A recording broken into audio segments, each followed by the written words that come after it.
Vamos a continuar con nuestra sesión del día de hoy y nos da muchísimo gusto recibir a la maestra Sara Murúa Hernández, que en este caso nos va a compartir la conferencia sobre fundamentos para la formulación y el desarrollo de políticas sociales, ¿no? Agradecer mucho, Sara, siempre la disposición de poder aportar. Sara es de formación licenciada en Ciencias de la Comunicación, egresada de la Facultad de Ciencias Políticas de la UNAM, y tiene la maestría en Trabajo Social, justamente por la Escuela Nacional de Trabajo Social de la UNAM, así como pues, está en eso, ¿no? Y bueno, ha tenido también una trayectoria muy importante en el ámbito de su desarrollo profesional, ¿no? Ella fue diputada local en la primera legislatura de la Asamblea Legislativa del Distrito Federal, y ha tenido también una experiencia, una trayectoria importante en el ámbito de la administración pública, desde el ámbito federal, en la Secretaría de, en ese tiempo en el CONACULTA, ¿no? En el Instituto de las Mujeres, la Secretaría de Desarrollo Social. Participa también como asesora, capacitadora de diferentes programas a nivel nacional y actualmente es presidenta de una fundación, una asociación civil que es Enlace y Transparencia AC, que se dedica justamente a la asesoría en términos de política pública, muy vinculada al tema de la diversidad sexual, al tema de género, al tema de resolución de conflictos, ¿no? Así que pues nos da muchísimo gusto recibir a Sara y con esta experiencia que también siempre en el ámbito de la administración pública, la reflexión académica, pues nos va a plantear este tema de fundamentos para la formulación y desarrollo de políticas. Gracias, Sara. Bueno, pues ya el profesor ya rápidamente. También ha sido asesora en la Asamblea Legislativa y en la Cámara, porque la ventaja es que he tenido como como diría una incursión, ¿no? En el legislativo, del ejecutivo, en las ONGs y ahora en la academia, regresé a la academia después de 26 años. Estoy justo terminando la tesis, estoy en el pacto, ¿verdad, profesor? Para ya graduarme este semestre y aplicar el doctorado en Ciencias Sociales el próximo año. Espero que me acepten en mi facultad en Ciencias Sociales, porque lo que quiero es cerrar el ciclo, y como vengo también de cosas de administración pública y combinarlo, por eso para mí era importante, aunque yo estudié comunicación en mi época, había todavía el tronco común, entonces parezco más socióloga que chismóloga. También soy muy chismóloga, por eso estudié comunicación, pero para mí el trabajo social era fundamental y bueno, he aprendido muchísimas cosas. El posgrado además me tocó justo la transición en los dos planes de estudio. Por eso entré, de hecho, porque es el único posgrado que tiene algo que tiene que ver con organizaciones de la sociedad civil y con participación ciudadana. Los demás posgrados, la oferta, la verdad es que estaba medio pinche. Bueno, por lo menos no para mí, lo que yo quería, ¿no? En ese momento. Entonces, bueno, decirles además, nada más quisiera yo saber un poco, si se presentan rapidísimo. Luego ya se han presentado 45 veces, pero bueno, vamos a empezar. Pero si me hacen el favor de presentarse rápido para un poco también acabar de ver sus perfiles y así yo siempre pongo también como el acento en lo que ustedes hacen, ¿no? Mi nombre es Jovita Velázquez, yo trabajo en el Hospital G. González, en el área de almacenes. Mi nombre es Nancy Flores Sobar, soy trabajadora social del Hospital General de México. Yo soy Gloria Méndez Favila, soy trabajadora social en el Hospital de Especialidades Centro Médico Nacional. Perfecto, Valero, saludos. Raya Monsalvo, licenciada en Trabajo Social y también pertenezco al MIT de Daibas. Maurenda Cisneros, licenciada en Trabajo Social, vengo del Hospital de Especialidades del siglo XX. Cristian León, representante de mi grupo y también trabajo en el G. González. Okay. Bueno, primero agradecerles a todos y agradecerles además porque son trabajadores de la salud, aparte de ser trabajadores sociales. Yo soy paciente en revisión de cáncer de mama desde hace 11 años, entonces yo le doy mucho a personas como ustedes. Soy paciente en revisión de cancerología del INCAN Y como me dedico a esos temas, pues me metí a la parte de política pública cuando me dio cáncer. Mi pobre médico ya quería morirse conmigo porque le pregunté por qué me quiere dar otras 12 quimios y 25 radios sin preguntarme, ¿no? Entonces, eso a los médicos no les hace ninguna gracia, pero bueno, yo sí creo en los derechos de los pacientes, entonces mi médico sí. Te lo tomaste muy en serio. Sí, mi médico sí pensó que lo iba yo a demandar porque pedí, es que les estoy hablando de hace 11 años, o sea, aunque es poco, estábamos en pañales, no estaba lo del acceso a la información, no estaba, entonces, y estaba, de por sí los oncólogos dan poca información y en esa época mucho menos, ¿no? De hecho, yo quisiera nada más, para ya entrar a esto, a contarles nada más una breve anécdota que tiene que ver justo con lo que vamos a ver, que es políticas sociales en salud, y bueno, en general y en salud en particular. Yo soy una víctima de las políticas públicas en materia de salud. O sea, yo tenía 39 años y medio, yo me iba a sacar la matriz por miomas, que como ustedes saben los miomas no son cancerígenos, pero lo que produce los miomas son los estrógenos, ¿no?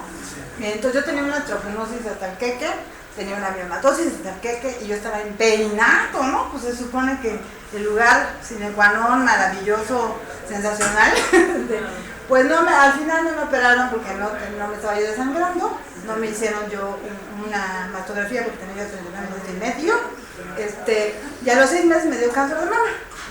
Y entonces cuando con todo y todo, digamos que estaba yo entre la fase 1 y la 2, así pisando ya la 2, tenía yo un tumor de 4.5 centímetros, y entonces sí ya me hicieron la mastografía una vez que el ultrasonido nomás yo, ¿no? Entonces, pero me querían cortar el seno sin más, no me canalizaron a ningún lado, y yo gracias a una maravillosa amiga y colega que también el profesor conoce, que es la maestra Clara Hussitman, que fue secretaria de Desarrollo Social en el DF hace mucho. Gracias a ella entré a cancerología por su esposo. En esa época no había, ahorita ya es mucho más fácil entrar por la cantidad de cáncer, ¿no? Pero en esa época todo era así como muy oculto. Entonces, bueno, les comento esto porque esa fue una parte, y la otra es justamente que después de que me hicieron 4 quimios, que son como 20 de las pequeñas, porque yo nunca me había enfermado de nada, mi salud era buena, digamos, en general, no tengo antecedentes de cáncer, en ningún lado, en mi familia, y al final de cuentas resulta que me hicieron 4 quimios de Provalaren, como digo yo, y la mastectomía, y después de eso me querían dar 12 quimios más, 25 radioterapias, 5 años de tamoxifeno, por si las moscas, que porque mi perfil era de cura. Entonces dije, bueno, qué bueno, ¿verdad? Si yo no hubiera hecho eso, ya no estaría yo aquí hablando con ustedes. Que fue lo que hice, afortunadamente encontré médicos y médicas con esta cabezota, y me saqué la matriz y los ovarios, y ahora afortunadamente ya los grandes son acá las vacas sagradas de cancerología, dijeron, qué bueno que se sacó la matriz y los ovarios. Primero ya me dijeron que por qué lo hice, y después me dijeron que qué bueno, y entonces ya estoy en remisión. O sea, con esto que les quiero decir, este es el entramado que tenemos, es un ejemplo, digo, yo soy una de muchas, por supuesto, que afortunadamente yo soy una de muchas que sí hemos sobrevivido y que además estamos bien, ¿no? Y que además, bueno, pues uno le cuestiona al médico también y tal, como ustedes saben, en los hospitales las trabajadoras sociales están, por lo menos en mi experiencia en cancerología, están pues en su rincón, ¿no? O sea, las trabajadoras sociales no hacen lo que pueden, con lo que puede. En mama, por ejemplo, las 2 que yo conocí son una maravilla, pero pues, ya tronaron 2, ¿no? Me llaman por la tercera en los 11 años que yo conozco. Cabeza y cuello es mucho más complicado. Entonces, bueno, yo les comento esto porque una de las cosas que hay que ver más allá de la teoría también es qué pasa en la realidad y en otros lugares de trabajo, ¿no? En este caso, en su práctica.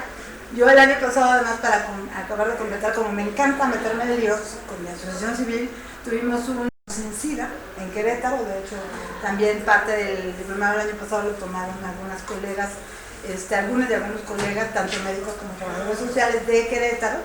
Imagínense, VIH pues también es complicado, y en Querétaro es más difícil porque la sociedad es muy conservadora y a los pacientes de VIH pues no les hacen caso, los botan allí. Tuvimos casos, 2 que detectamos, de pacientes que los dejaron una semana sin atención de nada.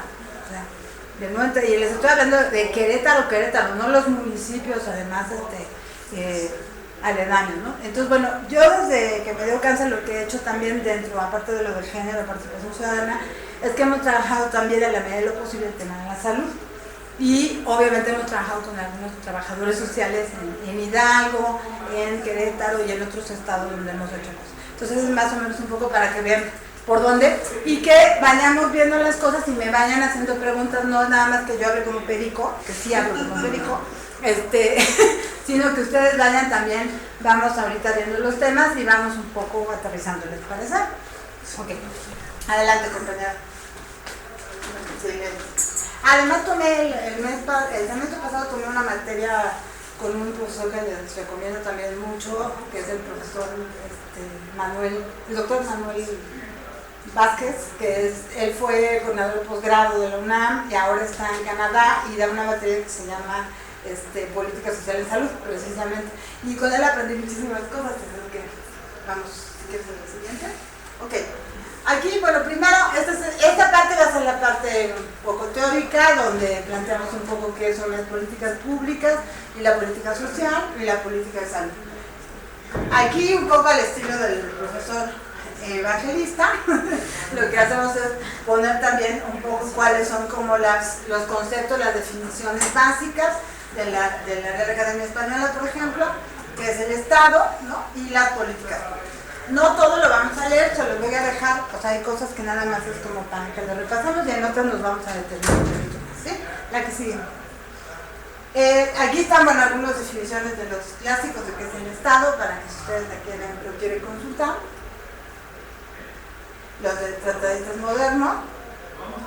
Y bueno, ¿qué es políticas públicas? Curiosamente, siempre que estamos, yo me he encontrado como funcionarios y funcionarios en cualquier ámbito, pero en la salud, como ustedes saben, también es más cerrado, ¿no? Muchas veces no sabemos qué es una política pública, ¿no?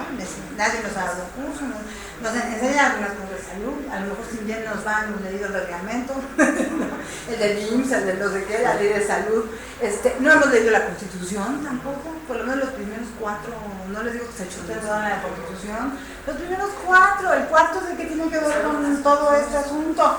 El sexto ya, si quieren, que vale la pena, porque es acceso a la información, ahorita vamos a ver una cosa también en salud que tiene que ver con eso. Entonces, es curioso porque estamos en nuestros lugares de trabajo haciendo política pública, finalmente, somos servidores públicos desde donde estemos, atendiendo personas, al personal, a la gente, ¿no? Dentro de un hospital, en un entramado, somos trabajadores sociales, y finalmente no sabemos. Y no porque seamos ignorantes, sino porque, bueno, así es un poco el entramado también institucional, ¿no? Para eso son estas cosas, ¿no? Entonces, bueno, ¿qué es políticas públicas? Bueno, se supone que una política pública es algo que atiende o debería atender una necesidad social. Volviendo al asunto del cáncer, por ejemplo. La parte de ahora hablamos de otros tipos de cáncer, para no estar todo el tiempo con mama, el cáncer de próstata, por ejemplo, ¿no? No tenemos un mugre, con perdón de ustedes, programa integral en este país para cáncer de próstata. Cáncer de próstata regresó, seguramente ustedes deben de saber mejor que yo, con mucha fuerza hace 4 años, está durísimo, cáncer de testículo en jóvenes, y además ahorita ya está empezando a aceptar la salud, que hay cáncer entre 18 y 40 años. Eso no lo habían aceptado, ni hace 5, ni hace 1. Digo, lo sabíamos hacia adentro, sobre todo ustedes que trabajan en los hospitales, yo como paciente y como soy metiche, pues lo sé, pero públicamente no lo habían dicho, ¿no? Entre 18 y 40. ¿Qué tendría que estar atendiendo una política pública en salud? Pues eso, o sea, no decir vamos a hacer un programa, cuando Moar lo dijo ya antes de que lo corrieran del INCAM, el doctor Moar, con todo respeto, dijo vamos a hacer un programa de cáncer, es porque ya se les había muerto un chorro de gente, ¿no? De hecho, cambiaron los protocolos en materia de cáncer hace 5 años, me consta. Ahorita ya hay algunas pacientes y algunas amigas mías que ya no les están dando quimio, que eso en el INCAM era impensable. O sea, en el INCAM te saludan y te dan una quimio de saludo, ¿no? 5 radios, ¿no? Bueno, entonces, ¿qué tendría que atender una política pública en materia de salud, por ejemplo? O lo que estamos viendo ahorita con diabetes, ¿no? Obesidad, ¿no? Entonces, son políticas emergentes, ¿no? Que están surgiendo porque ya lo tenemos, ya no sabemos qué hacer con eso. Exacto. Entonces, no estamos haciendo una política pública integral, ¿no? Sino estamos haciendo políticas de coyuntura, que en realidad más que políticas de coyuntura son respuestas a la coyuntura, ¿no? Ustedes lo deben de ver en los hospitales. Eso es lo que está pasando, esto pasa, o sea, que la OMS ya nos puso de tesote porque tenemos la obesidad encima, ¿no? Tenemos también el asunto de la diabetes, pues, obvio, ¿no? Ahí hay un parentesco, ¿no? muy cercano entre una cosa y otra, porque obviamente también la diabetes lleva muchas cosas, la obesidad además produce otras tantas, entonces también cáncer, también muchas cosas, ¿no? O sea, hay muchísimas ramificaciones. Entonces tendríamos que estar pensando que si realmente pensamos en una política integral de salud, ¿no? No tendríamos que tener los niveles de obesidad que tenemos ahora. El otro caso, que además es la gran interrogante de todo el mundo, y yo no sé si ustedes lo ven en los hospitales, porque no sé si les toca atender eso, pero es el gran asunto con el embarazo adolescente, ¿no? Todo el mundo dice, bueno, ¿qué demonios si hay ahora muchísima información? Si aquí nos peleamos con Provida en los 80 y los 90 para los anuncios de condones, si ahora está la píldora del día siguiente, a pesar de Provida también, si hay un montón de cosas, y resulta, ¿no?, que tenemos una epidemia mundial, no solo nacional, mundial, ya lo dijo la UNFPA, que es el Fondo de Naciones Unidas para la Población. Cuando puedan, si les interesa, métanse UNFPA, U-N-F de foca, o de foco, P de pato, A, UNFPA, es Fondo de Naciones Unidas para la Población. De hecho, el informe de Naciones Unidas de este organismo de este año está dirigido justo al embarazo adolescente. UNFPA, U-N-F-P-A. UNFPA ha hecho muchas cosas con nuestro gobierno, pero tenemos, bueno, y de ahí bájenle, o sea, parte del embarazo adolescente implica que tenemos también a nivel mundial y a nivel Latinoamérica sífilis, la otra VIH, obviamente, ¿no?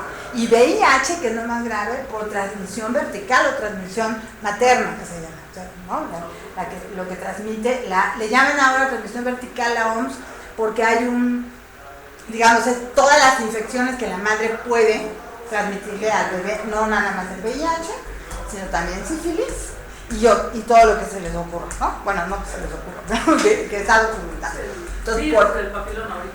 Bueno, el VPH es otra broma, ¿no? Entonces tienes VPH, que además se transforma en cervicuterino si no lo tenemos bien controlado, que además es contagiado por la pareja, ¿no? En este caso por el hombre, ahí sí está comprobado. Sí, ahí sí, ¿no? Igual que pasa con VIH, el 80% ahora ya no son homosexuales, lesbianas y prostitutas, ¿no? Sino son amas de casa contagiadas o heterosexuales contagiadas por su pareja.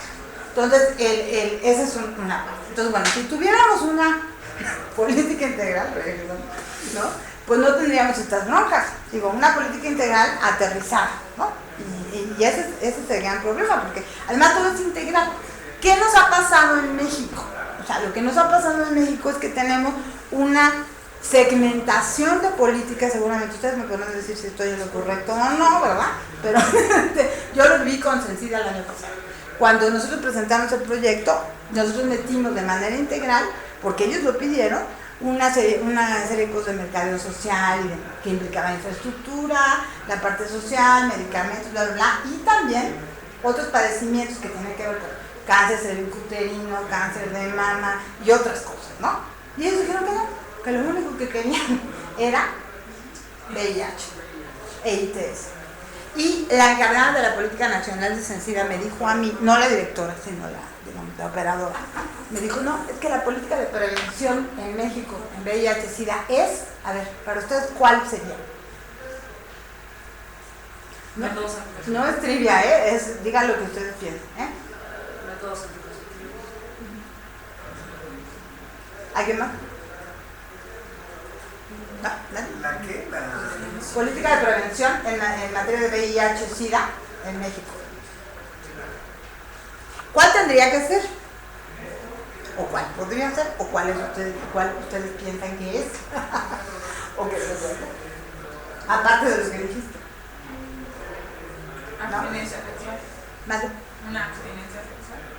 ¿Abstinencia sexual? ¿Tú crees en la abstinencia sexual? Yo no. A ver, ¿alguien más?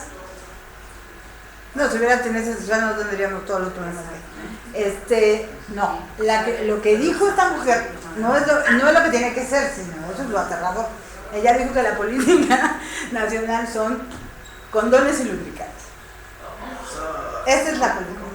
No prevención, no ni siquiera abstinencia, porque si del lado muy conservador lo puedes manejar así, pero eso ya ni está, porque además en el caso de VIH llegas hasta el asunto de los públicos, o sea, de la gente que se inyecta droga.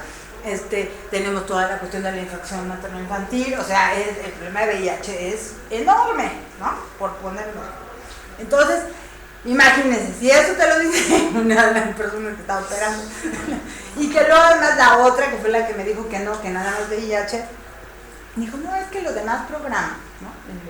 Tienen, o las demás dependencias, como el Centro Nacional de Género y Salud Sexual y Reproductiva, que es quien maneja lo de la ENAPEA, que es la estrategia de embarazo adolescente, ¿no? Lo de cáncer de mama en caso de INCAN, lo de no sé qué, bla, bla, bla. Dice, no, cada quien tiene sus recursos. Entonces, ¿para qué vamos a meter cáncer de mama? No sé qué. O sea, que el recurso de nosotros es para VIH. Fíjense. Entonces, tenemos una política fragmentada, ¿no? En ese sentido. Entonces, bueno, a ver si... Y bueno, aquí un poco, en términos históricos, es cuál ha sido la evolución del concepto de políticas públicas, un poco para que ustedes le echen un ojito. Y aquí, por ejemplo, que es una cosa que es importante, es el resultado de la interacción entre actores sociales y estatales, por ejemplo, moldeados por marcos institucionales o propuestas gubernamentales, ¿no? Para lograr esos objetos sociales, ¿no? O sea, eso es como la teoría un poco, que es un poco lo que ahorita estamos también como cuestionando o viendo cómo se da en la realidad, ¿no? Porque es la teoría, ¿no?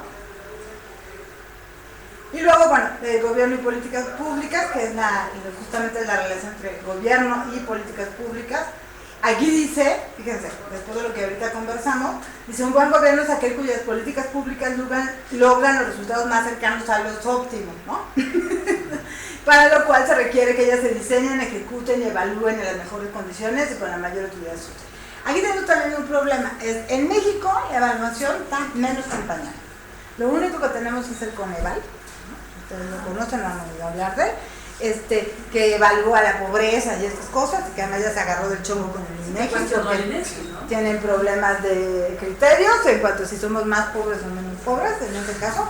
Y también el Coneval evalúa, se supone, las políticas públicas. Bueno, en salud no tienen más que una cosita muy chiquita que han hecho. Y el gran problema que tenemos también en salud, para la evaluación también, es que las instituciones de salud tienen mucha información hacia adentro, pero ninguna información es pública. Las estadísticas que dan, tenemos una colega que también es trabajadora social, Norma Herrera, que ella trabaja en el Centro Nacional de Género, Salud Sexual y Reproductiva, y ella dice, sabes que hay mucha información, sí, pero tú dime, a ver, ¿cómo yo como ciudadana de a pie puedo acceder a esa información? No. Lo que decíamos hace rato también del asunto del cáncer, del rango entre 18 y 40 años, por ejemplo, ¿no? Que esas son estadísticas que sí tienen adentro en los hospitales, que lo tiene el IMSS, y lo tiene el INCAN, y lo tiene el IBODIDER, pero que no los dan a conocer. Para hacer evaluación, además, o sea, aparte de diseñar, de ejecutarla, tienes que hacer evaluación para hacer después una reingeniería de esa política, lo que no te funcionó. Aquí tendríamos que replantearnos la política nacional de salud en materia de lo que estábamos hablando hace rato, de obesidad, de diabetes, de cáncer, de bla, bla, bla, ¿no? Porque si está creciendo es que algo no está funcionando, ¿estamos de acuerdo? Pero estas otras, esta de políticas públicas, que es. Y luego aquí, por ejemplo, decimos, bueno, las políticas públicas, aquí un poco, ¿no? Son los rubros, ¿no? La política económica, la política interior, la política social, que sería donde estaría el rubro de la política en salud, en este caso, y la política cultural, que el profe lo hace muy bien, ¿no? Esos serían como los grandes rubros, para que ustedes vean cómo es, bueno, las políticas, ¿no? Divididas en estas temáticas. Y en este caso, de lo que nos atañe a nosotros, bueno, que todo es parte de lo social, finalmente nos lleva a analizarlo desde lo social, ese sería el rubro en el que estaríamos nosotros inscritos en el área de salud, ¿no? Y luego, bueno, aquí en la política social, también que aquí la bronca que tenemos ahora con esto que se ha puesto de moda este asunto de la política universal, ¿no? La política universalista, ¿no? ¿Qué implica eso? Bueno, pues desde la PG tarjeta, yo le llamo la PG tarjeta, pero la tarjeta de los adultos mayores, todo lo que son, digamos, de Prospera, ahora Prospera, oportunidades, lo que se llaman más bien dádivas o un conjunto de cosas que son más asistencialistas y que no promueven el desarrollo de la persona, sino que más bien es, ¿no? Estiramos la mano, que es un asunto cultural también, pero que... Estiramos la mano y nos callamos. Exacto, exacto, y además, miren, yo que he trabajado en un municipio, es clarísimo, ¿no? O sea, como están las señoras, por ejemplo, nosotros cuando hacemos talleres con mis mujeres, la única manera de llevar a las señoras a los talleres, pues es pactando con quién, con Prospera o oportunidades con las vocales, ¿no? Porque pues como son, digo, además si una señora vive en la sierra y no tiene un peso para moverse, pues no va a ir a un taller nomás porque somos muy simpáticos, ¿no? Sino, además no tienen para moverse, no tienen para comer, no tienen, digo, esa es una realidad, ¿no? Entonces ahí finalmente, bueno, la bronca de la política universal, que es justo el tema que ahorita vamos a ir tocando a lo largo, que es ahorita la gran discusión con el asunto de la política de salud, ¿no? El asunto de la universalidad y lo que se dio con el Seguro Popular y lo que, ¿no? Lo que está pasando con todo eso. Y también eso como, más allá de una crítica, digamos, radical o una crítica, simplemente una crítica académica, institucional, es en qué situación estamos, por ejemplo, en materia de salud en México, ¿no? Insumos, ¿no? Por ejemplo, VIH, no tenemos la gran bronca otra vez ahorita con los antirretrovirales, cáncer, ¿no? ¿Qué va a haber? por eso toda la bronca para enfermedades crónico-degenerativas, entre las cuales está desde diabetes, hipertensión, cáncer y muchas otras, ¿no? Ok. Y luego, bueno, aquí es un poco el desarrollo actual, y a lo mejor algunos de ustedes lo vieron en el caso de trabajo social, pero son un poco como los tipos de Estado que hemos tenido, el Estado protector, que aquí, por ejemplo, en México, la era del proteccionismo, se dio mucho más, o le llamaron el Estado intervencionista, el Estado proteccionista, que fue la etapa de Echeverría, por ejemplo, ¿no? O el Estado benefactor, y si realmente tuvimos un Estado de bienestar, como se llama, que hay todo un debate, que fue en la época del general Cárdenas, ¿no? Por ejemplo, también. Y bueno, como este tipo de Estado, ¿no? Que es el Estado de bienestar, que a nivel europeo, que obviamente los papás, pues es Inglaterra, Alemania, etcétera, pero que ahorita con el modelo neoliberal y el modelo económico, también esos estados que habían evolucionado en materia de política social, en materia de seguridad social, en materia de salud, en materia de protección, pues están ahorita en choque. Digo, ahí vean España, por ejemplo, en este momento, Alemania, lo que va a pasar ahorita con Inglaterra, con el asunto del Brexit y con Europa, ¿no? Con toda la Unión Europea, que eran estados sólidos donde tenían prestaciones, seguridad social, salud, digamos, cobertura de salud amplia, etcétera, etcétera. En el caso de América Latina, el problema, por ejemplo, los ejemplos, por desgracia, de para dónde vamos, son Argentina, Uruguay. Chile es mucho más sólido, siempre ha sido sólido a pesar de la dictadura. Al contrario, la dictadura parece que por lo menos en ese sentido dio una solidez en términos de lo social, más allá de lo que se pueda decir. Y aún así, ahorita, el gran problema en Chile, por ejemplo, pues es el asunto de la educación, ¿no? Porque en todos lados la tendencia es la privatización de la educación también. Entonces, bueno, es como todas estas tendencias, ¿no? También que el modelo económico condiciona, ¿no?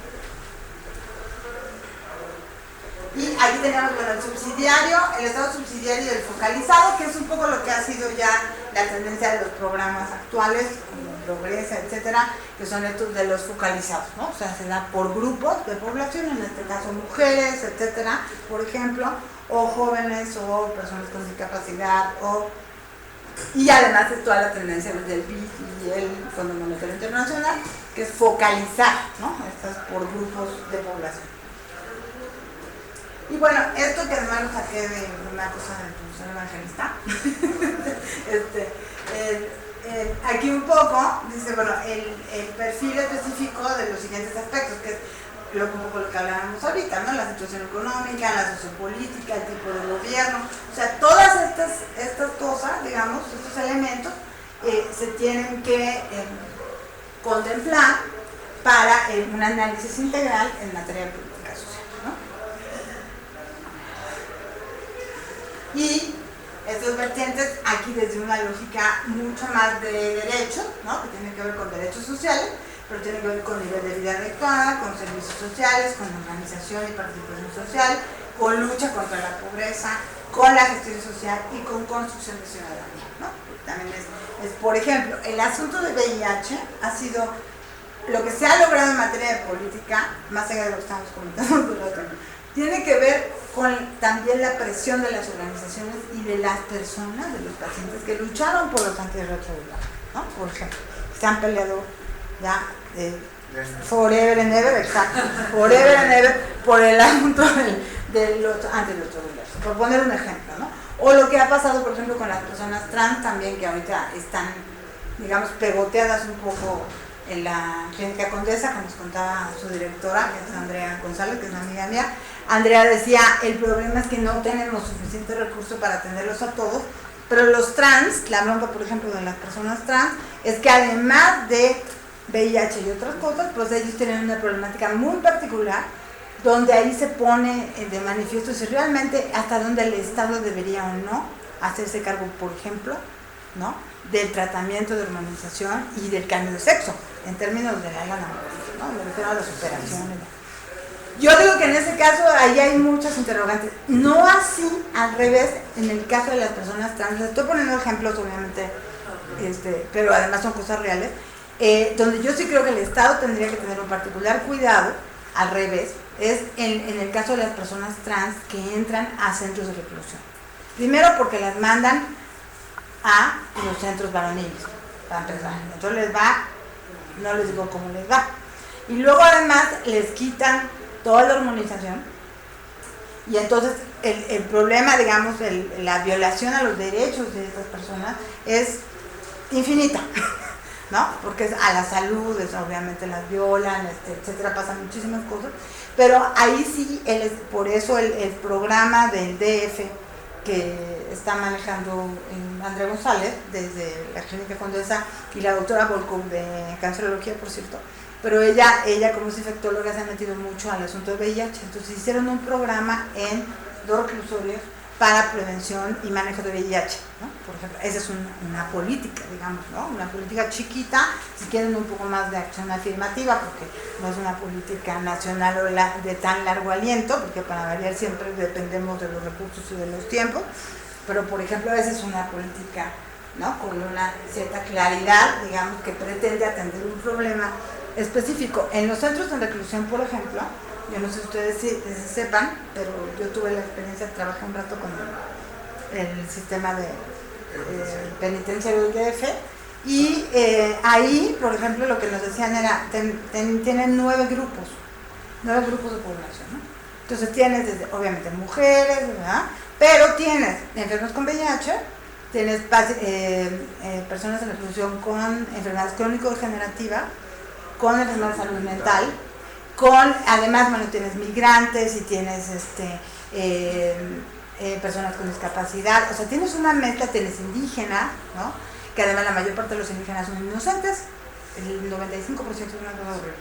Entonces, eso por ponerles un ejemplo. Entonces, esos 9 grupos, ¿no?, imagínense, ¿no?, cada uno con su problemática, cómo lo atiendes, ¿no?, en reclusión.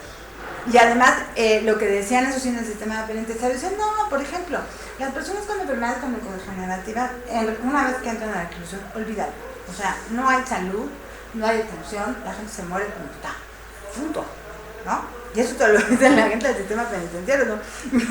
Entonces, por ejemplo, estoy poniendo, digamos, ejemplos fuertes, ¿no?, o más bien muy gráficos, de lo que es una política pública aterrizada a lugares, ¿no? Porque ustedes en los hospitales lo que ven es quien les llega allá, ¿no?, después de X cosas, pero acá hay muchos otros ámbitos, como los reclusorios, por ejemplo, u otros tantos, o los municipios, donde antes de que lleguen al hospital pasan muchas otras cosas, ¿no? Ok.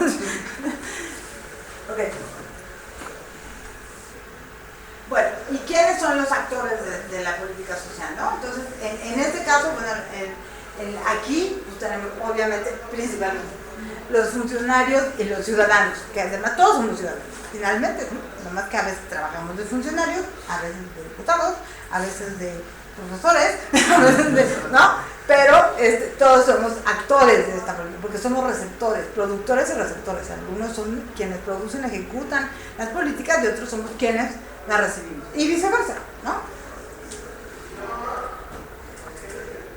Y las áreas de la política social, como ya decíamos, pero aquí ahorita lo estamos un poco, aquí estoy planteando más ampliado para que vean un poco el panorama.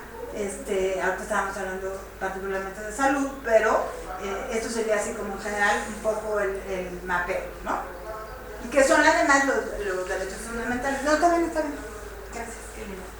Y luego, ¿cuáles serían los sectores de atención prioritaria? Aquí, por ejemplo, incluso, esta también es una clasificación del profesor Evangelista, esto es amplio, ¿no? Pero en general, si ustedes ven la clasificación, si ustedes se fijan, por ejemplo, en el presupuesto de egresos de la Federación, más llegar al reporte del año que entra, en los anexos, ustedes lo que van a ver es que el único gasto etiquetado más completo que se le puede dar cierto seguimiento es el de mujeres, y eso porque las organizaciones y las feministas han estado duras, y los de cultura también han logrado tener un cierto seguimiento. Pero ¿qué pasa, por ejemplo, con discapacidad? Los anexos para discapacidad, lo único a lo que nos llevan es a que el gasto son para rampas, ¿no? No tenemos otra cosa más que rampas. En el caso de jóvenes, que no tenemos una política nacional de jóvenes, hay 3 cosillas ahí ya, y luego trataron ya de hacerlo medio transversal con otros, porque el INJUVE no se ha pagado desde mi punto de vista, pero bueno, o el IMJ, ¿no? Porque no hay una política integral. ¿Por qué? Porque además, como tampoco tenemos una política de infancia, porque aquí en México, si ustedes, bueno, por ejemplo tú que estás muy joven, a lo mejor todavía ni nacías, pero en los 70, y tú también, en los 70, la política, digamos, de infancia y de todo esto, creada, por ejemplo, por Echeverría, con el INPI y todo eso. Y después vino el DIF, pero ¿cuál es? Desde el DIF todo es asistencial, no es de derechos. Y entonces nos hemos quedado en que pues a los niños hay que darles de comer los desayunos escolares, y que la violencia pues la tiene el DIF, sí, platique con su marido para que si la golpea, pues vaya y rézale a Chuchito, ¿no? Para que no haya bronca. Entonces no tenemos una política integral. Ahora porque tenemos mujeres y bueno, ya por lo menos hay algunas cosas, ya hay centros para atender violencia intrafamiliar, más o menos, ¿no? Con todos sus bemoles, pero por lo menos hay eso. Pero en el caso de jóvenes y adolescentes tenemos nada más esta onda como muy asistencial, donde así las adicciones, ¿no? Entonces, ¿cómo hacemos? Pues ahí está el CONADIC, que ya ahí está los centros de no sé qué juvenil y ya.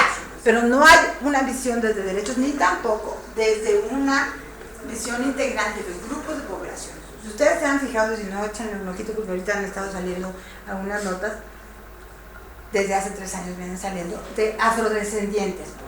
Guerrero es un estado, por ejemplo, donde tenemos, ahora que está trabajando en Guerrero, un estado donde tenemos mucha población afrodescendiente. Y han estado peleando por sus derechos y sus cosas.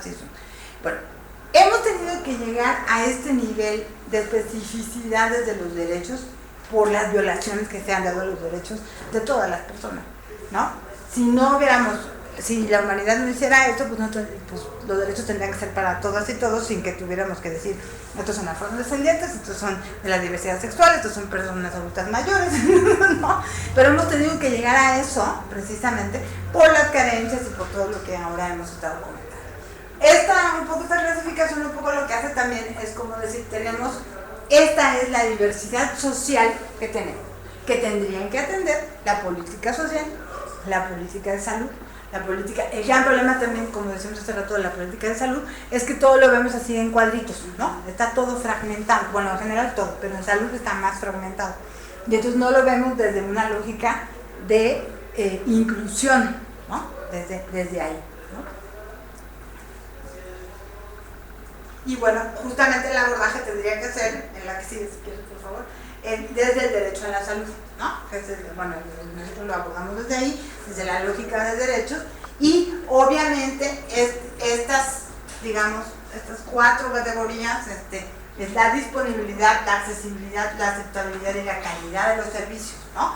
Como dicen tanto los feministas, con calidad y calidez, ¿no? Bueno, hay una página que si les interesa revisar, que vale la pena, porque está muy agilita de Incide Social con C, o pueden poner también Observatorio de Políticas Sociales y Derechos Humanos, que es de Incide Social de la licenciada Josefma. De hecho yo fundé Incide con Clarita. Observatorio de Política Social. Pueden poner Incide Social también, y ahí entran y ahí está el link, o ponen Observatorio de Política Social. Y lo que ha hecho Clara Hussitman, bueno, y los compañeros de Incide ahora, es hacer lo que ellos llaman CIDES, que es un sistema de indicadores por derechos. Entonces, por ejemplo, el de derecho a la salud, en estos 4, que es disponibilidad, accesibilidad, etcétera, obviamente ellos bajan todo el dato duro, pero ya han hecho toda una investigación y ya te lo dan digerido, ¿no? Desde cuántas camas tienes disponibles, bueno, lo estadístico desde afuera. Yo sé que la realidad siempre en los hospitales es muy distinta, bueno, la realidad en general es muy distinta a la estadística, pero en los hospitales es mucho más distinta. Pero bueno, sí nos sirve para tener miren, cuando yo, el año pasado que dimos los talleres que les decía en Querétaro, bueno, estábamos con los trabajadores sociales y los médicos, y yo les daba estos datos, y todo el mundo me miraba así, ¿no? Porque además ni habían revisado los tratados internacionales, que además a qué hora, ¿no? Ni tampoco uno no se ve a sí mismo, ¿no? Porque estás además en el quehacer cotidiano, en los reportes, en atender a la gente, a qué hora te vas a poner a hacerte para atrás, ¿no? Y ver cuál es la situación de mi chamba, de mi hospital y de la salud, ¿no? Del ejercicio de una política de salud. Justo este diplomado de eso se trata, ¿verdad? O sea, cómo hacer una reflexión que te permita ver tu institución, tus áreas, tus programas desde un marco más estructural. Macro, meso y micro también, ¿no? Entonces es interesante. Por eso hago el énfasis en esto, atendiendo además porque sé bien y también como tú lo has conceptualizado, y porque vi además como el año pasado los compañeros de Querétaro, justo la que es la asistente del director, digamos, del programa de VIH, del Capacitis, fue una de las colegas que tomó el diplomado. Entonces, justamente la idea es cómo hacemos esto, entonces por eso les estoy ahorita haciendo como mucho énfasis en cómo lo vemos.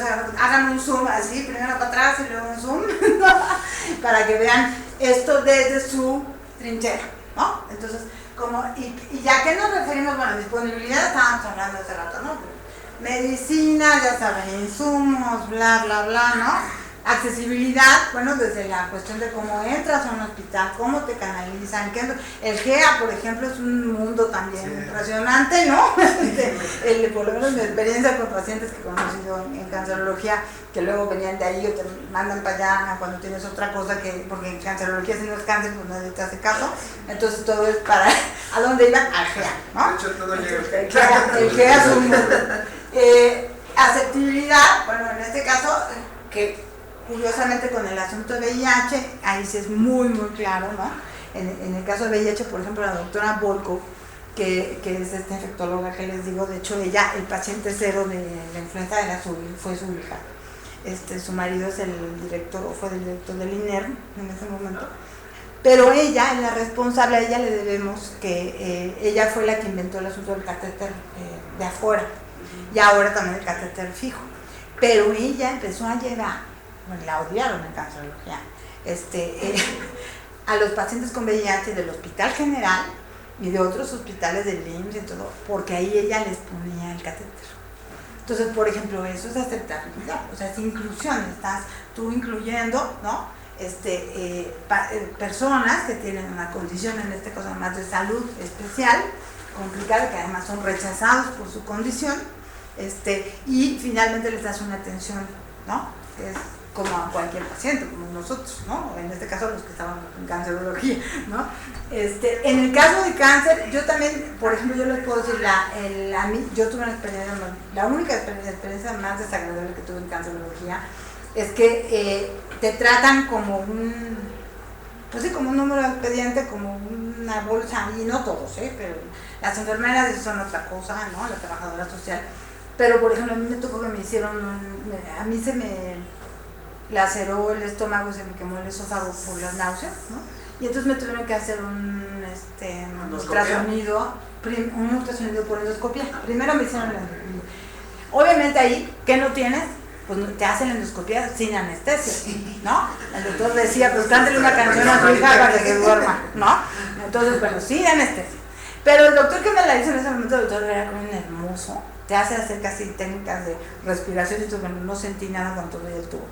Pero cuando me hicieron el ultrasonido, llegó el experto number one, el quinto en Latinoamérica, un uruguayo odioso, con perdón a mis amigos uruguayos, de estos así vacas sagradas, ¿no? Y además de que estás rodeada, ya sabes, estás rodeada de pasantes y de residentes y de todo el mundo, y tú eres ahí el microbio, ¿no? Que te miran, y llega el tipo, yo además ya iba, yo por mi tercera quimio, tenía toda la garganta reseca, horrible, agarró el tubo y me lo metió sin gel, sin agua, ¿va?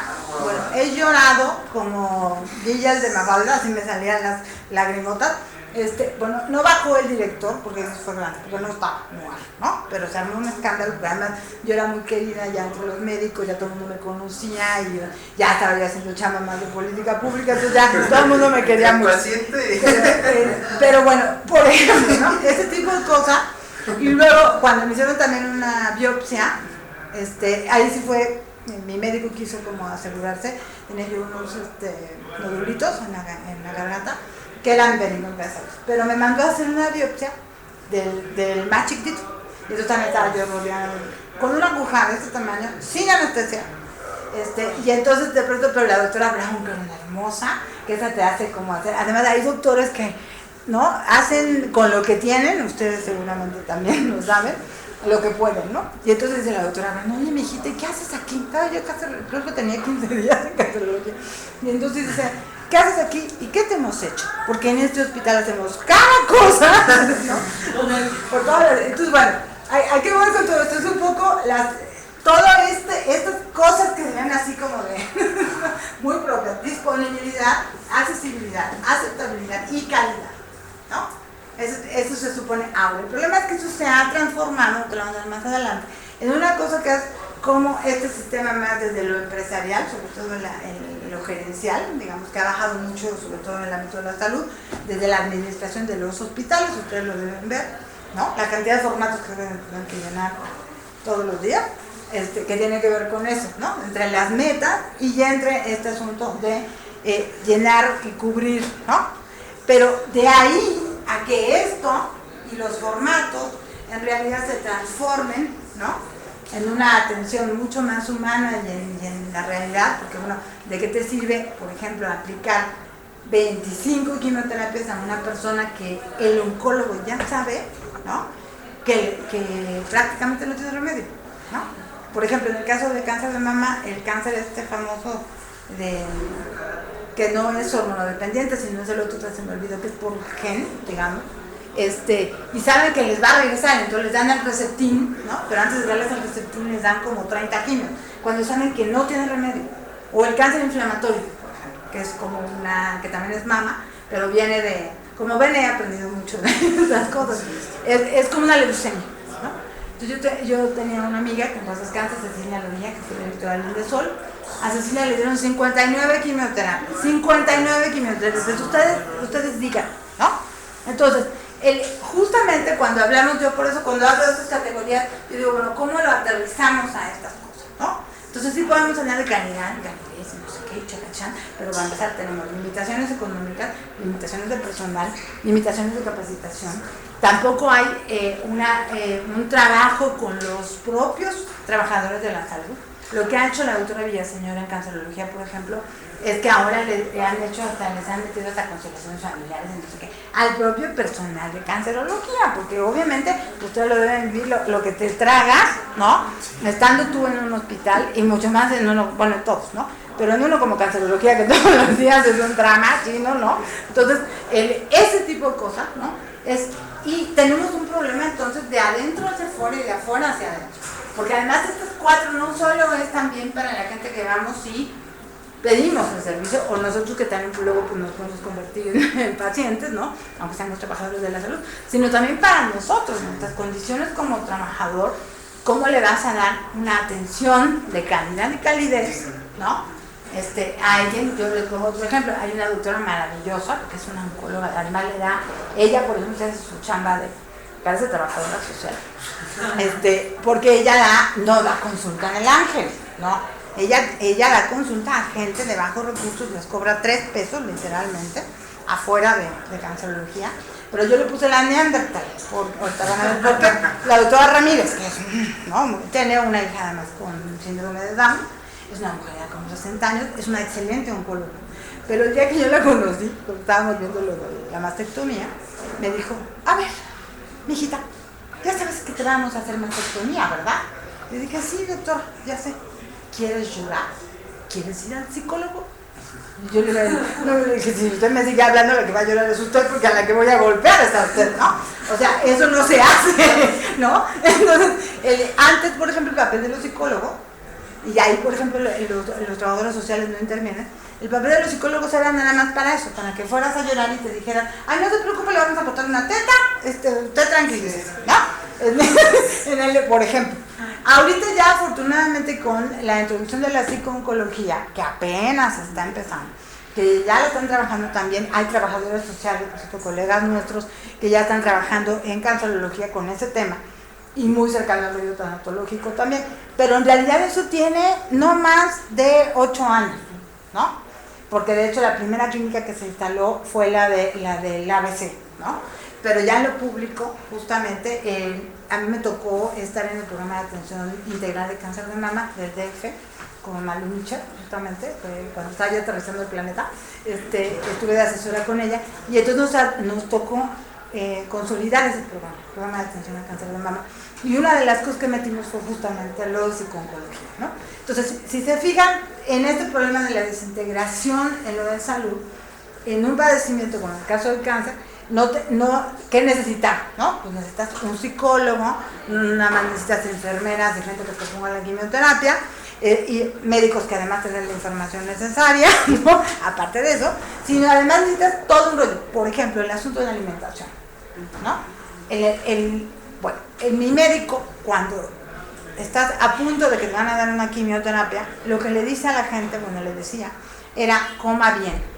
Y yo le decía, ¿cómo que coma bien, doctora? A ver, usted, porque yo no tengo ningún problema con eso, le dije, pero usted le dice a una señora que viene de la tierra, de no sé dónde, no por menospreciar a nadie, el coma bien puede ser comerse un cerdito antes de la quimioterapia. Digo, hello, ¿no? Una barbacoa, un molito, como que coma bien, ¿no? Entonces, ¿qué implicaría ahí también? Necesitas un nutriólogo, ¿no? Por ejemplo. Y luego, eso es parte de esto. O sea, ¿por qué son así? Si tienes camas, supongando que estamos en la cuestión ideal, ¿no? Tenemos camas suficientes, médicos suficientes, medicamentos suficientes, ¿no? Tenemos buenos equipos y podemos atender 30 pacientes sin problemas todos los días, ¿no? Que es más o menos lo que tiene por lo menos en cancerología diario, 30 mujeres al día. Entonces, por ejemplo, ¿no? Supongando que así fuera, ¿qué es lo que nos falta, no? Aparte de todo eso, bueno, pues sí, en este caso, psicólogos, tanatólogos, etc. Manejo del dolor, bla, bla, bla, todo lo demás. Pero aparte de eso, la otra parte que nadie ha contemplado, o sea, tenemos por un lado, toda la parte de prevención no la tenemos, ¿están de acuerdo? O sea, por eso tenemos todo lo que tenemos ahorita, de lo que hablábamos hace rato. Luego, la parte de acá, que es la ejecución, el tratamiento, la atención, que tendría que tener estas cosas, y luego la otra, el postcáncer, chicos. Aquí su servilleta, por ejemplo, el profesor lo sabe, me quedé medio sorda, medio ciega y me fue bien, yo me tuve que operar cataratas el año pasado, tengo un daño en el área del lenguaje en el oído, y a mí me fue bien, ¿no? Pero hay cuánta gente que además para reinsertarse, y con esta onda de que si el cáncer se cura o no se cura, y te sacan el cangrejo del sistema, a nosotros en el PAICMA, en Mujeres de F, parte del trabajo con las mastografías era justamente, hicimos una firma de convenio con INCAN, y entonces estábamos detectando, digamos, de puras pacientes asintomáticas, más o menos el 10%, y todo el tratamiento lo hacía el INCAN, porque realmente le pagaba el gobierno del DF. Entonces, a una señora, que ese fue un caso muy... A mí, yo casi le dije, dígame quién es y voy y lo mato. Una señora, obviamente, que regresó al planeta, que logramos que sobreviviera al cáncer, que no sé qué, se le dio su prótesis, pasaron muchas cosas padres, digamos, bueno, ¿no? la señora ya estaba en remisión, y pues bueno, la señora estaba lana, ¿no? Como todo el mundo, ¿verdad? Y pues fue a Walmart, ¿no? A pedir chamba, ¿no? No sé si de cajera o de, no me acuerdo, pero era. Y en Walmart le pidieron casi una declaración jurada, firmada de su médico, ¿no? De que ya no le iba a regresar el cáncer. Ustedes pueden imaginarse eso, ¿no? Entonces, les estoy poniendo todo esto porque en lo que tampoco pensamos, damos la atención, sobre todo pensando en enfermedades crónico-degenerativas, y no estamos pensando en el antes ni en el durante, porque en el durante tenemos todas estas broncas, y mucho menos en el después. No hay un seguimiento, ¿no? A ver. Y si lo hay, que además también hay un... Mira, yo entiendo que en cancerología, bueno, en general en los hospitales públicos no les dan la vida para todo, y no tienes con qué, y no tienes en muchos sentidos recursos humanos y recursos de todo tipo para darle un seguimiento. Pero hay un nivel, digamos, además, donde lo que tú tienes que hacer es promover, desde mi punto de vista, que lo que no puedes hacer tú, sí permitir que eso pase. En cancerología, por ejemplo, todo lo que no es quimio y radio es brujería, ¿no? O sea, literalmente. O sea, si tú haces, yo salí por medicina interna, o sea, con homeopatía, con un homeópata del Politécnico que hace medicina cubana, o sea, no es el brujerito, el brujo de la esquina ni nada por el estilo, o sea, es gente profesional que también hace su chamba, ¿no? Pero pero eso como eso, pero igual los tanatólogos también, para los oncólogos, los tanatólogos son brujos, ¿no? Espiritistas, casi, ¿no? Cosas así. Entonces, si tú no puedes hacer eso, como cuando yo me saqué la matriz, por ejemplo, mi oncólogo me dijo, ¿y usted por qué se sacó la matriz? Pues porque fui mi ginecóloga, que es alópata y alterna, y me saqué la matriz. Y entonces me dice, es que eso es antidiluviano, ¿no? 5 años después me dijo que era lo mejor que yo pude haber hecho. Entonces, si no tenemos, digamos, ya para los seguimientos, por ejemplo, ¿cómo hacemos? ¿Por qué también hay una recurrencia mayor, por ejemplo, de cáncer? Por la cantidad, ustedes lo deben saber, es clarísimo. ¿Qué cuerpo te resiste? Desde la palabra cáncer, una operación, 25 quimioterapias, 20 radios, ¿no? O 30, más o menos el kit en cancerología son 30, y 5 años de tamoxifeno. Ustedes saben que el tamoxifeno, por ejemplo, no sé si ustedes sepan lo que es el tamoxifeno, pero el tamoxifeno es un inductor de la menopausia, porque en la mayor parte del cáncer de mama es hormonodependiente. Entonces, para inducir la menopausia, por eso yo me saqué la matriz en lugar de eso, pero el famoso tamoxifeno que en el IMSS te lo dan, ¿no? Así 5 años como si fueran salvavidas, ¿no? Dulcecito. Y en cancerología igual. En Estados Unidos está prohibido porque te puede dar un derrame cerebral. Y aquí todas las señoras se toman sus 5 años de tamoxifeno, ¿no? ¿Y por qué se habrá muerto la señora al año? Pues quién sabe, ¿no? O sea, a mí cuando mi médico me dijo que me quería hacer las otras 12 quimios y 25 radioterapias, yo le dije, dígame cuántos de las pacientes de acá afuera, que estaba así, ¿no? Que han hecho todo by the book, ¿no? Todo así, ¿a cuántas no les han revisado el caso? ¿O a cuántas? No me contestó, ¿no? Entonces, bueno, estas cosas son parte de todo eso, ¿entienden? Es bueno, desde mi punto de vista. Ustedes, a todos estoy viendo caritas, quiere decir que sí, no estoy diciendo estupideces, sino que estamos en lo correcto. No estoy tan mal, ¿eh? Bueno, esta es la otra parte que también yo les recomiendo. En la página web, en la web ustedes pueden encontrar, hay un texto muy bueno de la OMS que se llama Salud Pública en las Américas, que fue ahí participó también Manuel Vázquez. Y bueno, se supone que estos son los modelos teóricos de cómo tendríamos que gestionar los hospitales en la salud, en la atención, bla, bla, bla. Y bueno, esto es lo que se baja, digamos, a los hospitales donde ustedes están. Y esta visión gerencial, justamente, esto de rendición y las metitas y las palomitas, los culpables son ellos. No, de ahí viene. Yo les puse varias cosas, aquí viene un poco la historia de dónde viene para que sepan, ¿no? A partir de cuándo, esto es del 2000 para acá fundamentalmente. Y aquí en México además se han hecho cosas, algunas cosas desde la Secretaría de Salud en esta lógica, y un poco para que sepan, ¿no? Sí.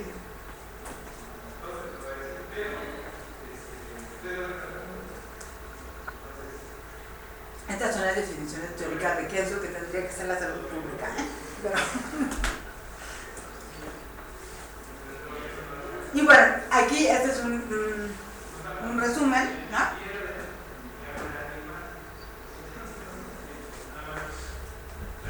Y aquí, bueno, aquí hacemos monitoreo, evaluación, de análisis, la vigilancia, un poco lo que hemos estado hablando, la promoción de la salud.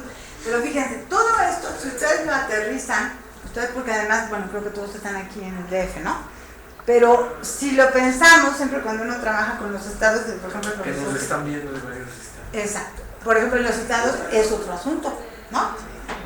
Yo les puedo contar, por ejemplo, el 40% de los pacientes de cancerología son de Hidalgo, porque no hay un hospital oncológico. Mi oncólogo me decía, que diga al gobernador que ya, ¿no? Se supone que ya lo empezaron y ya salió el gobernador, pero bueno, que ya lo iban a empezar a hacer. Bueno, nosotros empezamos en una época a gestionar, traer pacientes de allá, desde la Huasteca, con una señora que tengo que es médica, y traerlos a cancerología, con la doctora Villaseñor y varios, mi oncólogo y otros tantos, ¿no? Una vez trajimos una señora con un tumor de 8x10, una mujer indígena de 60 años, que tenía un tumor de 8x10 porque en el hospital regional le estaban dando aspirinas, ¿no? Entonces, bueno, ya eso había aspirinas, ¿no? Ya estaba abierto el hospital regional porque, bueno, ¿cuáles son las broncas a las que nos enfrentamos en los estados, ¿no? En los municipios.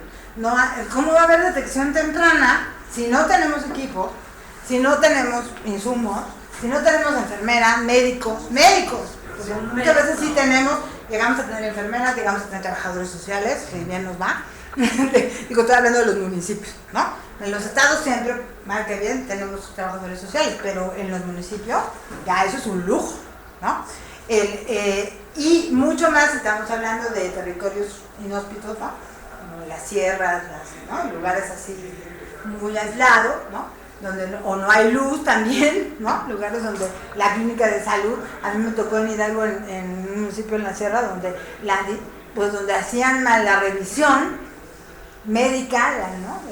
Como se podía, pues hagan en cuenta un espacio como este, era como un tendajón, o sea, que tenía humedad, y que medio lo adaptaron para por lo menos revisar a los niños y a las señoras, ¿no?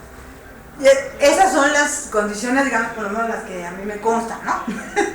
El aterrizaje en los estados es muy complicado de todas estas cosas, ¿no? Y entonces, ¿cómo haces prevención de cosas como ya más complicadas, como el cáncer, como la diabetes, como el VIH, ¿cómo? Si no tienes. Luego, a nivel estatal, por ejemplo, los centros oncológicos que hay en la casa de... Pero, por ejemplo, para corazón, el de Monterrey, que es muy bueno, el de Nuevo León, que es público, también es del IMSS, ¿no es cierto? Y hacen cosas maravillosas, ¿no? O cardiología acá. Pero que todo el mundo se viene al DF, ¿no? El 80 o 90% de los pacientes en los hospitales, y más en lugares como cancerología, nutrición, etcétera, son de los estados, ¿no? Yo conocí pacientes, por ejemplo, una señora que venía de Chihuahua, que por supuesto no tenía para venirse en avión, ¿no? Hacía un día o día y medio de camino en camión para venir a que le pusieran la quimioterapia, ¿no? Estoy poniendo un ejemplo, ¿eh? Entonces, tenemos un gran problema, o sea, toda esta lista de cosas que ustedes ven, que suena muy bonito, el monitoreo, la evaluación, el trachan, en la operación práctica tenemos todos estos, digamos, problemas, ¿no? Ya que sí. Okay. Eso es el concepto de atención primaria de la salud que ya habíamos platicado. Todo esto se lo dejo para que ustedes... Este es el antecedente de dónde viene eso, que es la famosa Conferencia Internacional de Atención Primaria de Salud de Alma Ata de los 70, fíjate, viene de los 70, 78, y de ahí se supone que viene todo este modelito. Yo creo que lo interesante ahora sería ver qué podemos hacer para que el modelo actual, ¿no? En esta lógica de aprovechar el cambio, aunque no los cambios serán complicados, pero por lo menos ver en qué podemos contribuir a cambiar algo, ¿no? Así que esta es la de 2007 y luego a ver, si quieres regresarte a la anterior, nada más para eso. Aquí hay una cosa que es muy importante. Aquí esta parte, esta es justo la de Anahata, pero bueno, más bien la segunda conferencia, pero ya en el 2007. Y aquí hay una cosa que es muy importante, que es esta, que es el cuidado de la salud basado en la equidad, ¿no? Cuando hablamos de equidad, no es que todos seamos iguales, a quien, como dice Mafalda, ¿no? Sino que justamente le damos a todos, vamos, las mismas oportunidades, o en este caso, la misma atención, o sea, que lo mismo tratamos a un paciente con VIH, ¿no? Que a un paciente en reclusión. Por ejemplo, a mí sí me tocó compartir estudios con 3 o 4 reos, por ejemplo, en cancerología, ¿no? Que llegan, ves al custodio y vienen con las esposas y la pistolota y toda la onda, bueno, el custodio, ¿no? y además chicos jóvenes, porque cuando va uno a sus estudios, ¿no? Pues y ahí están, igual que tú, ¿no? Además uno se da cuenta que todos somos iguales, ¿no? Cuando está uno en la batita y vienes como Dios te trajo el mundo, y para la atención pues es la misma, no es lo mismo si es el Chapo Guzmán, digo, en ese sentido, que si yo, ¿no? Si los dos tenemos cáncer, por ejemplo, ¿no? O sea, entonces un poco tiene que ver con la cuestión de la equidad, tiene que ver más con las condiciones, claro, sí, desde la lógica del Estado, de la proporción de las instituciones, de un servicio a los que todos tenemos derecho, ¿no? Perdón. Y bueno, aquí nada más, esto, si quieres, estos son los objetivos de desarrollo sostenible antes los objetivos del milenio, del 2000, ahorita acaban de cambiar a los sostenibles, y esto nada más posiblemente el objetivo 3 que tiene que ver con salud, si quieres salud infantil, aquí vienen algunos, también que es aterrador la cifra, salud materna. Bueno, como ustedes saben, tenemos uno de los grandes problemas que tenemos es la mortalidad materna en este país, que para variar también nuestras políticas no están sirviendo de nada, porque en lugar de... Yo trabajé un rato en Guerrero con ese tema y es muy complicado, ¿no? O sea, algo no estamos haciendo bien, o sea, ¿no?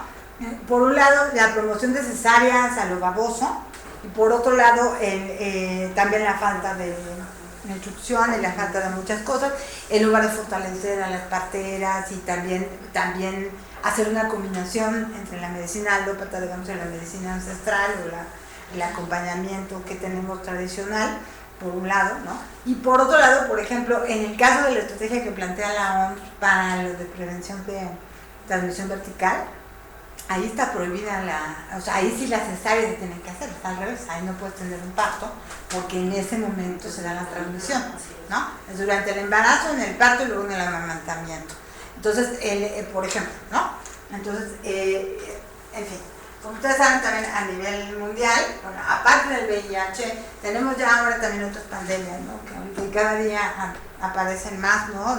Aparte del Zika, el chikungunya, no sé qué, la malaria, la bla, y luego está regresando la tuberculosis y la difteria, santo Dios, ¿no? Aparte de todos los refugiados. Ahorita que estoy haciendo mi tesis, como toda la parte del marco, estoy revisando, tomé a Castells, pero estoy revisando como todo lo que pasa en el mundo y digo, santo Dios, ¿no? Y en materia de salud cada día aparece una cosa distinta, ¿no? Cuando no te chikungunya, no sé qué, entonces bueno, síguele, ¿cómo era la que sigue? Bueno. Y en el caso, gracias, la que sigue. Un poco aquí les puse también, bueno, de dónde viene la salud pública, ¿no? Para que sepan, porque estas son las cosas que no revisamos, que nos da tiempo. De dónde viene, qué es lo que pasa, ¿no? Como estaba desde, fíjense. Además, acuérdense que antes de esto, yo les puse eso como un resumen, pero yo se lo resumo. Yo le llamo en la etapa, digamos, tú me dices, exacto, en la etapa, perdón, se me fue la onda. En la etapa precolonial, digamos prehispánica, bueno, más bien cuando ya llegan los españoles de México en la etapa de la conquista, yo le llamo el kit colonizador, ¿no?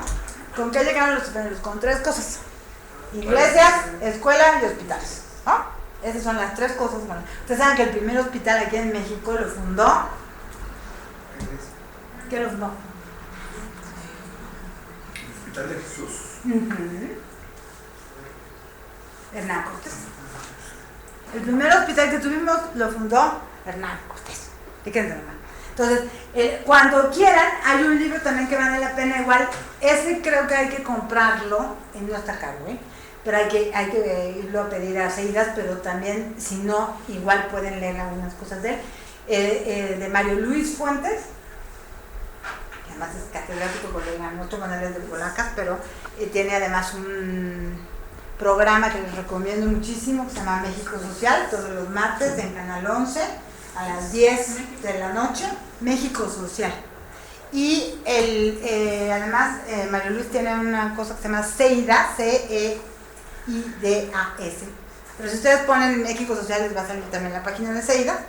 Él es catedrático de la Facultad de Ciencias Políticas de la UNAM, es miembro de la Junta de Gobierno y además tiene un libro que se llama La asistencia social en México. La asistencia social. Es un mamotreto de 800 páginas, pero lo bueno es que como el índice está muy bien organizado, yo es como mi Biblia, ¿no? Yo lo voy revisando por etapas. Entonces viene todo, y es desde los mexicas hasta el 2000. De hecho estaba viendo ahorita hacer ya como la revisión ya con hasta ahorita, ¿no? Del 2001 para acá, digamos, ¿no? Pero es un libro muy bueno. ¿Qué editorial? Fíjate que no sé, en realidad no me acuerdo, es una de esas así como medio patito, pero no patito. Pero se puede conseguir, justamente si se meten a la página de Seidas, ahí lo pueden pedir y no está tan caro. Yo la última vez que compré un segundo libro, porque el otro día lo tengo todo rayoneado, me costó como 180 pesos. Ya es una cosa que vale muchísimo la pena, la verdad es, porque es toda la historia de las instituciones aquí en México, de salud, de educación, o sea, todo lo que es, y desde la lógica de asistencia social. Y él fue director del DIF en la época Cedillo. ¿Cómo se llama? Mario Luis Fuentes. Mario Luis, gracias. Bueno, si quieren, ya para cerrar, bueno, nada más pasa, si quieres pasamos aquí un poco, vamos pasando una por una, nada más para que lo vean. Servicios de salud, instituciones de salud, reforma del sistema de salud, reformas a la ley de salud, eso para que le echen un ojo, sigue. ¿Y qué es cómo ha sido el sistema? Sí. Luego como la política de salud, que ya platicamos mucho de eso, luego si quieren. Y un poco también por década. Esto les va a servir para que se den ahí una... Luego también cómo ha ido cambiando. Eso también nos lo van a proporcionar. Sí. Suben un tiempo, yo Lo del Seguro Popular, que ya comentamos muy rápido, y lo de salud. Y una última nada más, ya para cerrar, una precisión. Una de las cosas que es uno de los tantos pendientes también, que tiene que ver con todo eso, tiene que ver, por ejemplo, con el asunto de acceso a la información y datos personales, el asunto del expediente clínico, como ustedes saben, ¿no? Yo tenía una discusión con un amigo del IFAI donde decía, sabes que ahora puedes pelear, puedes obtener tu expediente clínico. Ustedes saben que la CONAMED fue creada para evitar obviamente las demandas, ¿no? Sí. Y fue cuando además encriptaron todo el asunto de los expedientes, ¿no? Yo es la hora que todavía no tengo mi expediente completo, porque además no me he querido pelear, porque yo, por otro lado, quiero mucho cancerología y estoy muy agradecida. Porque el día que yo me pelee, me voy a pelear en serio, entonces no me quiero pelear. Entonces, el punto es el siguiente, nada más para cerrar. ¿Cómo? Ustedes imagínense una persona, una señora que viene de la sierra, de una ranchería o de algún lugar, que además no sabe escribir, y si sabe, no tiene computadora, y ¿cómo te vas a poner a pelear tu expediente clínico con el IFAI? O el INAI, ahora, para que te lo den, ¿no? Entonces tenemos una bronca también, y eso tiene que ver con dos cosas, el expediente clínico y el tratamiento. O sea, para que uno decida qué es lo que quiere, ¿no? Y ejerza su derecho como paciente, necesita la información correcta, ¿no? Pero bueno, hasta ahí lo dejamos porque ya se nos fue el tiempo. Les agradezco muchísimo, espero que haya sido de utilidad. Ya está el material aquí para que ya lo consulten a él, se los van a... Tenemos unos minutos para cerrar con algunos comentarios, algunas preguntas. El grupo a distancia, el grupo presencial, si tienen algún comentario. ¿O todo les quedó claro? O no entendieron nada. Pues más bien es impresionante, ¿no? Ver cómo realmente, aunque usted esté fuera, que fue paciente, pero encuentra toda la problemática que nosotros vivimos por dentro, ¿no? Y que nos estamos dando cuenta de algunas cosas, o de las cosas que usted nos plantea, y cómo queremos hacer una transformación empírica, hasta estos momentos empírica, ¿no? Porque sí sabemos y tenemos la noción, pero vaya, no tenemos el sustento que nos están dando ahorita. Entonces, es impresionante, es enorme, ¿no? El ver, el darnos cuenta de nuestras realidades. Ahorita que decías esto, hace 2 semanas fue la taller a Morelos con la directora de las asistentes municipales de las mujeres. Y como nosotros trabajamos 4 años en Hidalgo también con ellas, yo les estaba diciendo así como ahorita, yo les estaba diciendo, bueno, a ustedes les pasa esto, y me dice una de ellas, oiga, usted nos espía, ¿verdad? Bueno, en este caso es porque yo fui paciente y además he ido también acompañando a amigas y personas al hospital, digamos, bueno, del hospital, pero con esta parte que uno hace, y por eso me metí a trabajo social en la maestría, que justamente es eso, es cómo complementamos la parte práctica que tenemos con la academia, ¿no? Ahora en el otro lado. Pero siempre ya entrar en eso y verlo desde el macro, ¿no? Porque sí estamos tan inmiscuidos en nuestro quehacer cotidiano, y también en salud sí todo es así fragmentadísimo, ¿no? Y entonces es muy difícil, por eso los trabajadores sociales no tienen movilidad en los hospitales, ¿no? Que esa es una de las cosas que yo creo que en la medida en la que nos profesionalicemos como trabajadores sociales podemos ir, que es un poco lo que hace mucho el profesor Evangelista, que es promover esta profesionalización para que los trabajadores sociales ganen otro lugar, ¿no? Y también nos desmarquemos de la parte donde siempre nos han puesto a llenar formatitos, ¿no? Y que los trabajadores sociales somos más que eso, ¿no? Bueno, pues de mi punto de vista, ¿no? Claro. ¿Algo más? Pues yo en lo particular, bueno, en general en su ponencia habla mucho de que no hay tanta política para los grupos vulnerables, ¿no? O sea, en todos los sectores y sobre todo en todos los grupos, ¿no? Llámese por género, edad, circunstancias físicas, todos los grupos vulnerables. Desde como dijo el ejemplo, ¿no? Lo de la cárcel, ¿no? Entonces, ha habido un rezago, no sé, creo que se le revolvió, no hay programas ni políticas sociales para esos grupos, ¿no? Entonces es donde viene a todo lo que usted platicó, ¿no?